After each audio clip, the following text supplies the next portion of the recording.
so much more supported during my intros when I have one of the animals with me, if you can't tell. They just add that little extra support that you just can't get from anything else.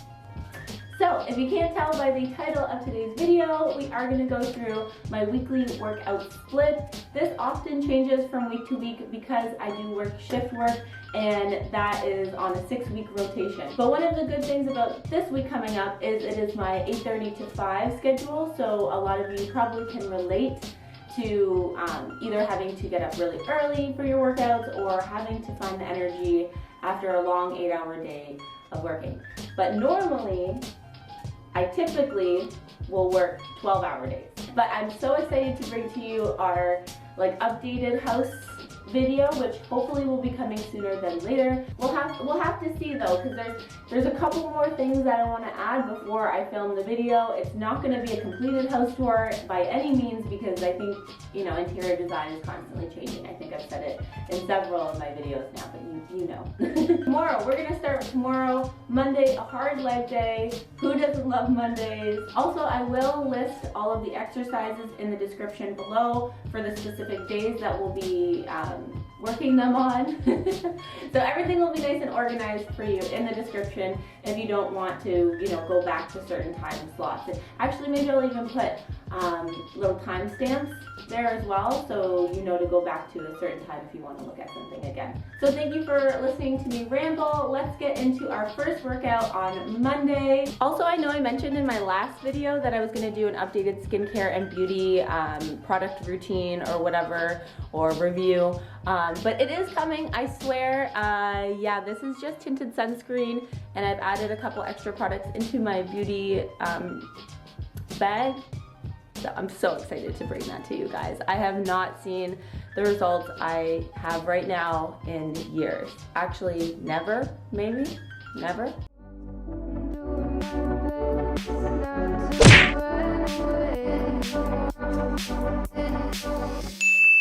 Okay, and we're in the first workout of the week, starting off with leg day on Mondays. Some people, this wouldn't be, a desirable day to do this, but Monday fun day.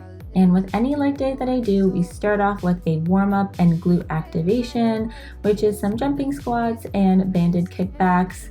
I kind of just do this until I feel my muscles are starting to warm up before going into my working set. Now, from week to week, there is no particular order or day that I like to do my B stance hip thrust. It's usually just at least once a week. I will make sure I am isolating one leg as much as possible using the B stance hip thrust. If you can tell, one of my ankles is closer towards my body and one of them is farther out. That's because I'm placing most of the weight onto that left leg, while that right leg is just there for stability. And I want to do this to help correct any muscle imbalances and to just strengthen one leg at a time. And let's get those compound movements out of the way first and foremost, so you have enough energy to properly perform them and to lift as heavy as you can. If you noticed at the very beginning, I overextended my back and then correct it. The reason why I did this is because I used to overextend and arch my back while I was performing this, and it resulted in a lot of lower back pain. So I always kind of do that to ensure that my hips are neutral and everything is kind of aligned, so the entire weight is put on to my legs to carry. And I have to say, although studies have shown the sumo deadlift versus the standard deadlift doesn't show any more glute activation, I still prefer the sumo stance.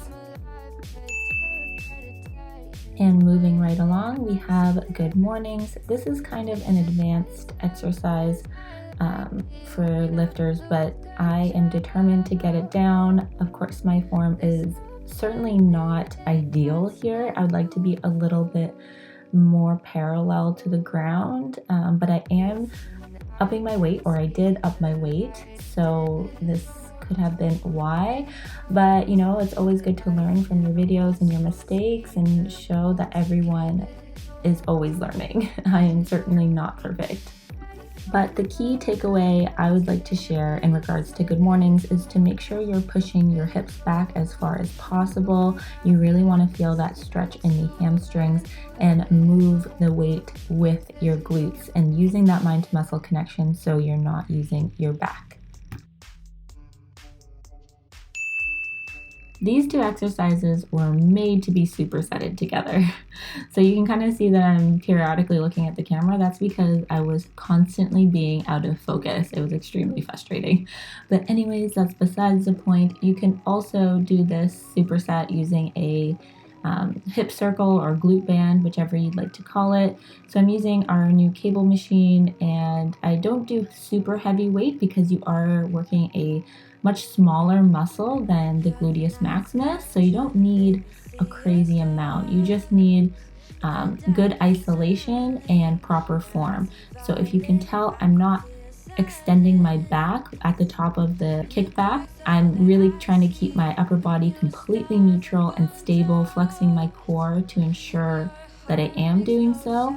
And then there really isn't much of a swing. It's a very controlled movement to make sure I am hitting exactly where I want to.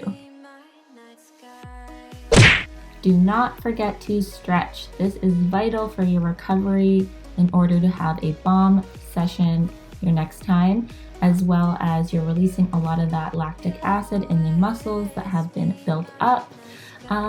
It's just so important. Also, it can prevent from injuries during your next session or even just your daily life.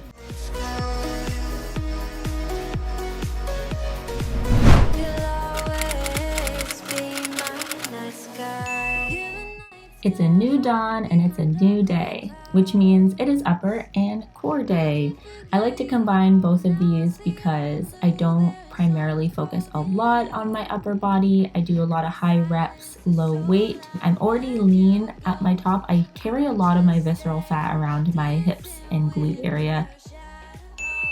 And what better way to start off your upper body day than seated rows? This is my favorite. You really want to almost imagine a pencil being in between your shoulder blades and pinching it for the entire movement.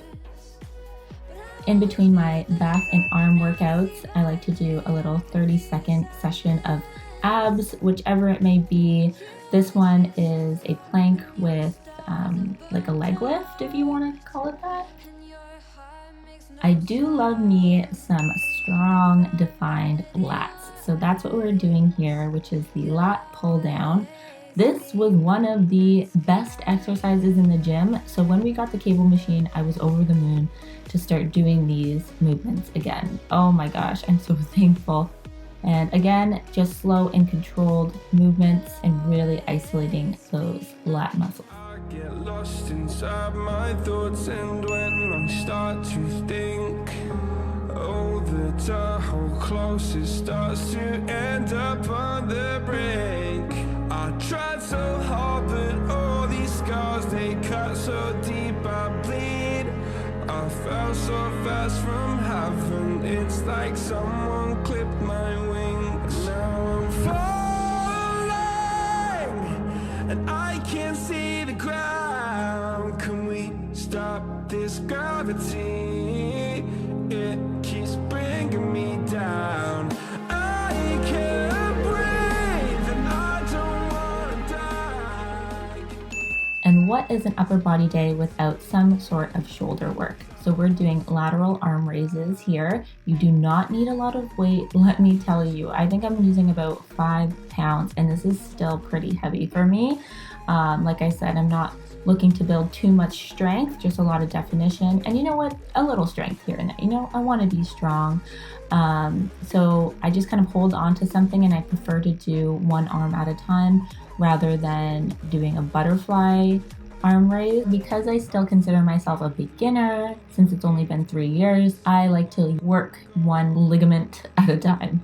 I laid awake just begging to let go. I almost got to suicidal thoughts, but you stepped in. An angel sent from heaven showed me how to live again. Now I'm The dumbbell shoulder press is very challenging without a mirror, I'll tell you that. So I am definitely not ignorant to my improper form here, but I tried my best, and the video certainly helps for next time.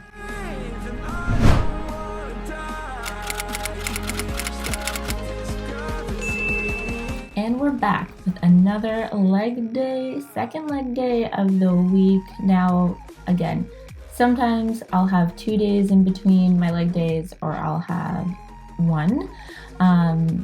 But trust me, I'm gonna have a couple rest days because of my work schedule, so I wanted to make sure I got this in. It would not be a leg day without some form of hip thrust variation, and today we are going to be doing progressive overload. I swear by progressive overload, it has been one of the contributing factors to why I have seen the growth that I have over the last 3 years, as well as getting in my protein intake, which has been on and off. We can talk about that in another video.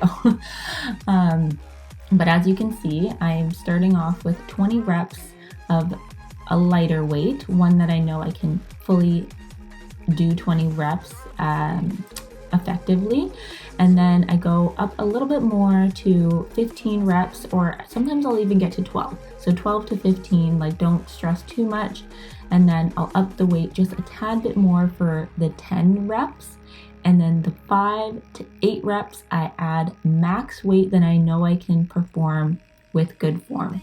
Perform with good form? Kind of rhymes.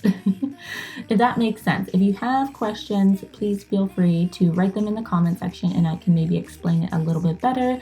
But this really helps with muscle hypertrophy. It is so vital to make sure that you are always upping your weight in areas that you want to, and you're hitting those targets and goals that you want to reach. If you don't want to curl up into a ball into the fetal position at the end of your last set, you're not pushing hard enough. See, I did the hip thing again. See, it helps. It helps me. You gotta know your own body, know yourself, and work around it. The depth of my squat is not ideal, but I am just above 90 degrees, which is all right. You really want to be around 90 degrees or a little bit lower. I also want to point out that when I've come to the top of the movement, I am not overextending my hips and doing that ugly butt squeeze. You can definitely squeeze your butt, that's awesome, but you don't need to overextend it, if that makes sense. Now, most of my leg days are heavily glute focused, but you cannot neglect the quads. You want to build your legs all around so you can actually lift heavy in the areas that you are really targeting. A strong quad will assist with moving heavier weight for your glutes, and the front squat is a great exercise to do so.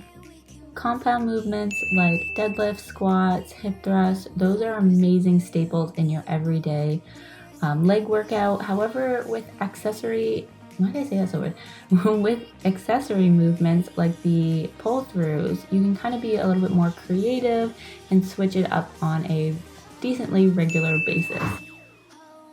Like I said earlier, compound movements are where you're going to see the most muscle growth. However, the way I find I get that curvy shape is to work the smaller muscles around my hips. You cannot change your bone structure. You cannot fat reduce.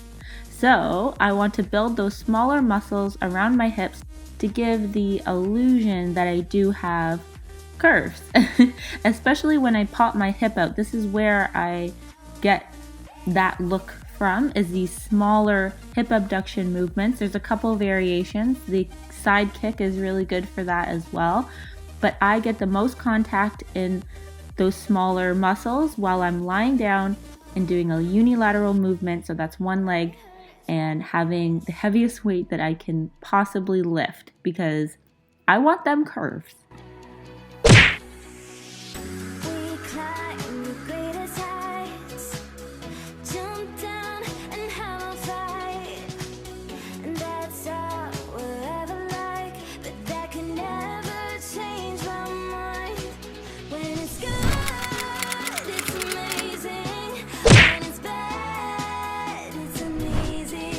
And we're on to the last workout of this week. Typically, I would break up these two workouts because today is a full body and I like to isolate my muscle groups. So normally I would do a leg day on Saturday and then maybe an arm day tomorrow. But because I actually have a wedding dress appointment for tomorrow, aka Sunday, I just don't have time before work. So I'm going to get it all in this morning, and it is too early for my body to be up. However, it is going to be a quick workout because I am doing a full body. So we're going to do about 3 to 4 lower body exercises and then do like 3 to 4 upper body exercises with like 3 minutes of abs. My philosophy is it's better to do something than nothing. So we're going to make every rep count. And of course, we're starting with some glute activation, some side steps, kickbacks, you know, the standard stuff.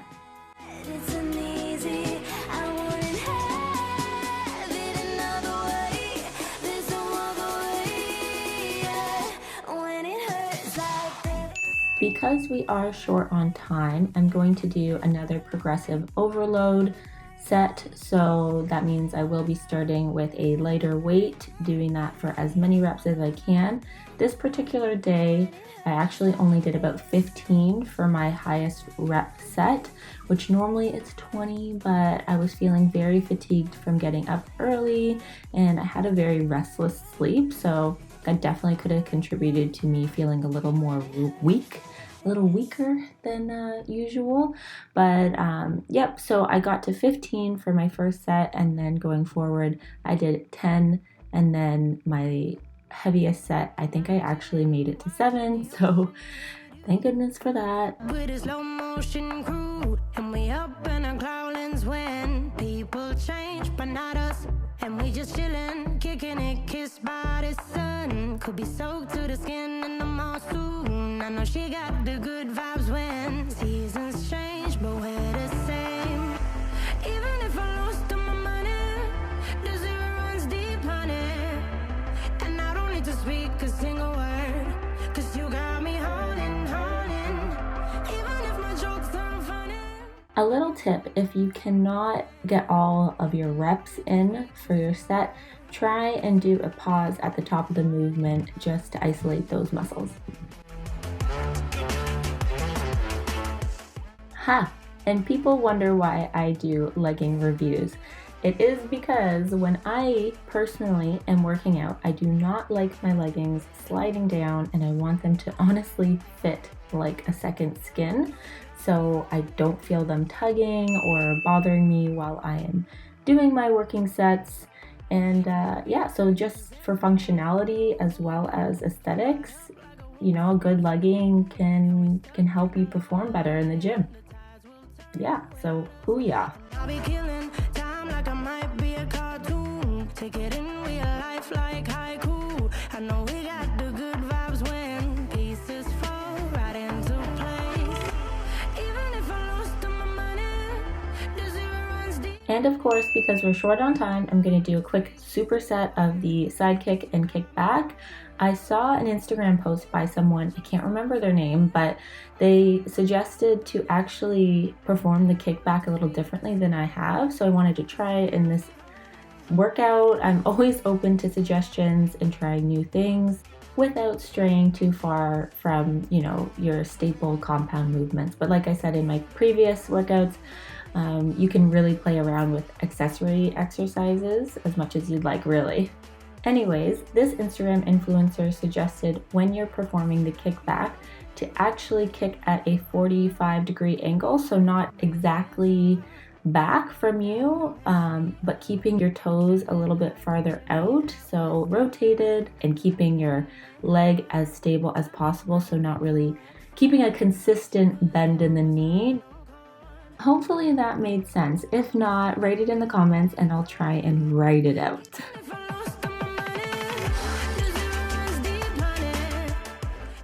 Okay, a little off topic, but in the same realm. Let's talk about nutrition for a little while. So if you don't know, I am plant-based. I don't really identify specifically as a vegan because I don't ask questions about chocolate cake.